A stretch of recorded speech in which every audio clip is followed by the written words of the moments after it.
We have been taught to see them as a nomadic apocalypse, a whirlwind of fire and steel that erased civilizations from the map. But behind the smoke of conquest lay a secret that history books often skip. Imagine a world where you could walk from the Pacific Ocean to the Black Sea with a golden plate on your head and never be harmed. Welcome to Pax Mongolica. Today, we aren't looking at the battles. We are going inside the most ambitious empire in human history to see how people actually lived. The first thing that would shock a modern traveler is that the Mongol capital was often moving. These weren't just tents.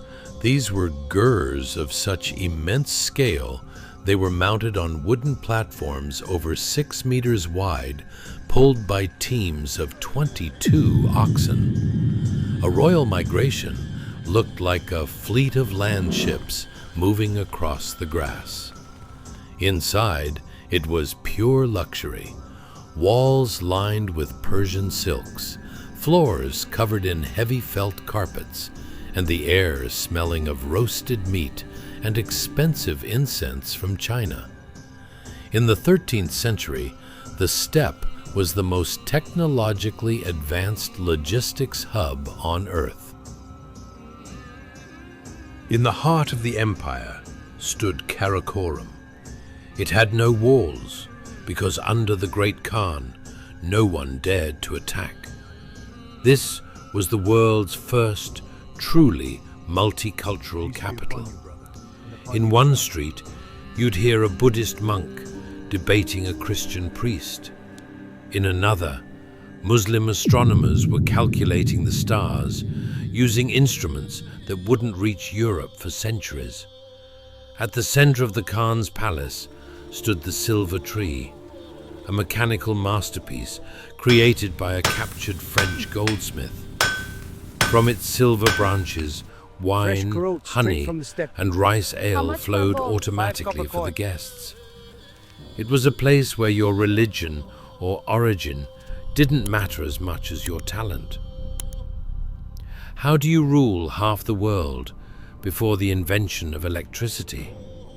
With speed. The Mongols created the yam, the world's first global postal system. Every 30 kilometers, there was a station with fresh horses and food. A royal messenger wearing a paisa, a gold or silver tablet that acted as an absolute passport, could ride 300 kilometers a day. This was the high-speed fiber optic cable of the Middle Ages. Information, orders, and even fresh delicacies from distant lands moved faster through the Mongol Empire than anywhere else in history until the invention of the steam engine. Of course, this peace was bought with blood. The Mongol Empire was a machine of discipline. But within that discipline, global trade exploded.